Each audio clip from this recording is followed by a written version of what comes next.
Okay, so now we're going to talk about something called related rates. And I will give a little bit of a disclaimer here.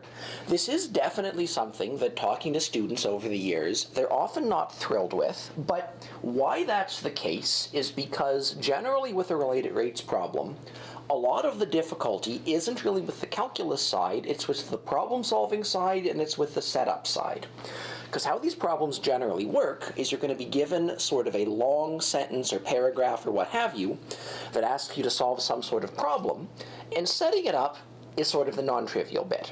And a lot of that, I mean, we'll do some examples, but a lot of that you're going to have to do on your own, because it's just, no one can solve every single problem. But let me solve one problem for you that's interesting and which I think sort of goes over all of the major beats of this process. So the idea is, suppose you have an empty balloon and it's being, over time, blown up, as balloons are, okay? And think about, this is just sort of the little endy bit on the balloon. What can you do? It's not the best picture, but we know what balloons look like. But okay, how does this work? Well, imagine you've probably been at, a children's party or one of your own parties, or you've blown up a balloon yourself. If you get, say, a machine, or even just someone blowing into it to blow up a balloon, at first it gets really big really fast, but then it looks like it's getting bigger slower and slower. But what's happening? Well, if you have at least a machine blowing into it, the amount of air in the balloon, the volume that's blowing it up, it's going to be, going in at a constant rate, but even though the volume of the balloon is increasing at a constant rate, that doesn't mean that the radius is going to be increasing at a constant rate, because we have some relationship between the volume of a balloon and its radius. Again, let's suppose our balloon is a sphere, just for simplification. And remember that the volume of a balloon is a constant multiple of the cube of the radius, so we're definitely going to have that if the volume is increasing at a constant rate, there's no way that the radius could also be increasing at a constant rate. So, all that being said, let's get to what we actually want to ask. So, a question is, how fast is the radius of the balloon increasing? So let's sort of write down some details. So let's suppose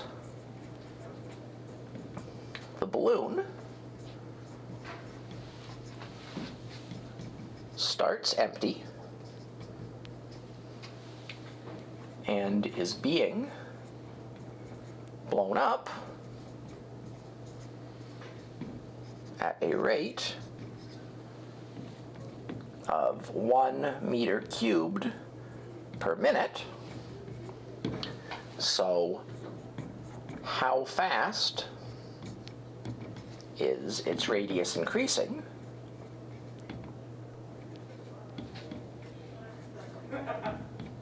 At 1 minute. Or if you prefer, after 1 minute has passed. Okay, so let's talk about how to solve this problem. There's a couple of things that are changing, and we have to find out how they're related to one another, hence related rates. Well, what do we care about? Primarily, we care about V, that's the volume of the balloon.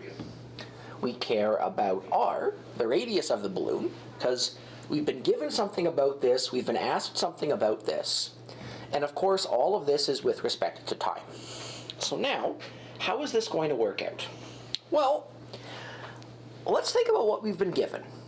We've been told that the balloon is being blown up at this constant rate, but a balloon being blown up, that's how fast the volume inside of the balloon is changing.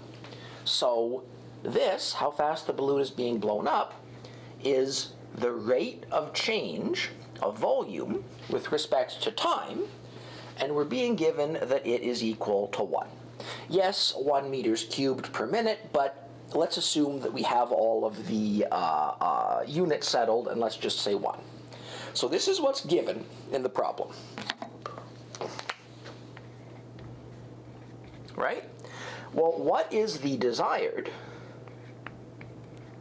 Well, what's desired is we want to know what dr by dt is.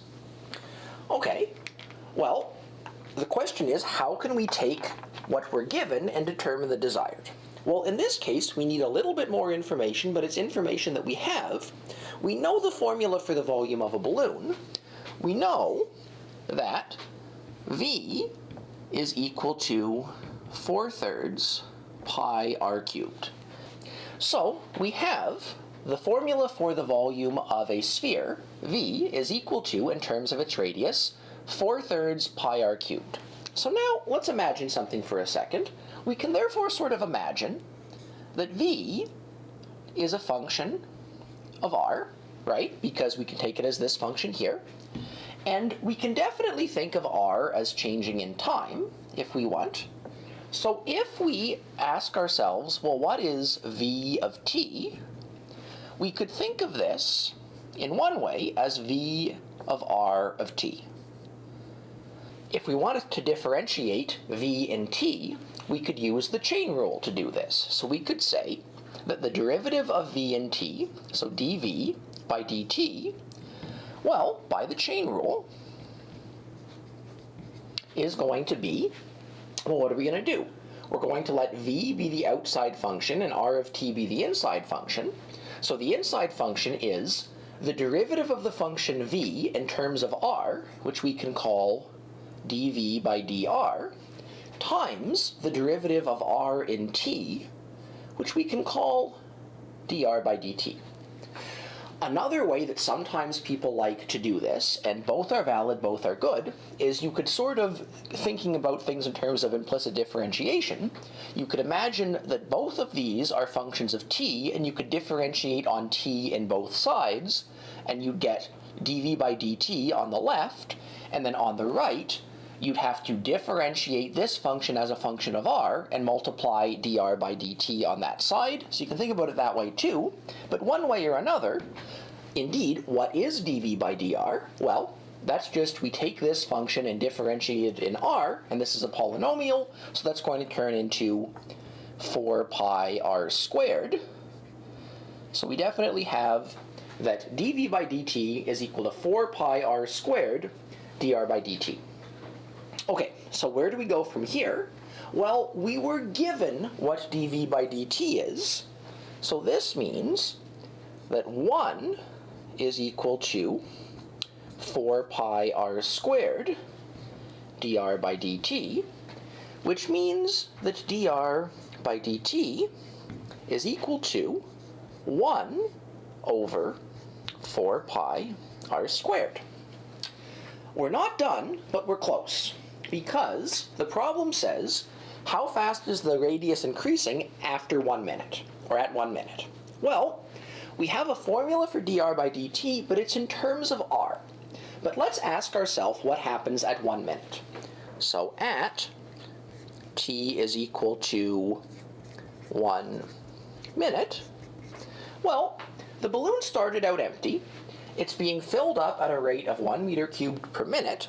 So at t is equal to 1 minute, we have that v is equal to 1 meter cubed, right? Because we were filling the balloon up at this rate, a minute has passed, so this is how much is in the balloon.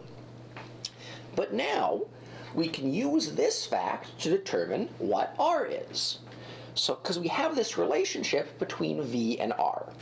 So therefore, if v is equal to 1 at 1 minute, we have that 1 is equal to 4/3 pi r cubed, which means that r is equal to, well, let's rearrange this equation. We get 3 over 4 pi, and then we have to take the cubed root of this. A nasty number, but it is what it is. Now, we take this number and we plug it in to this equation, and we get, ultimately, that our final answer is 1 over 4 pi, 3 over 4 pi to the 2/3. And that is indeed how fast the radius is increasing at t is equal to 1 minute. And that's how problems like this work. So just in summary, what do we have to do?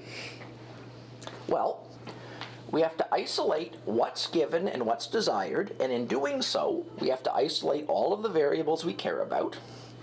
And then, ultimately what we have to do is we have to come up with some sort of equation like this, which relates the rates, hence calling these problems related rates problems.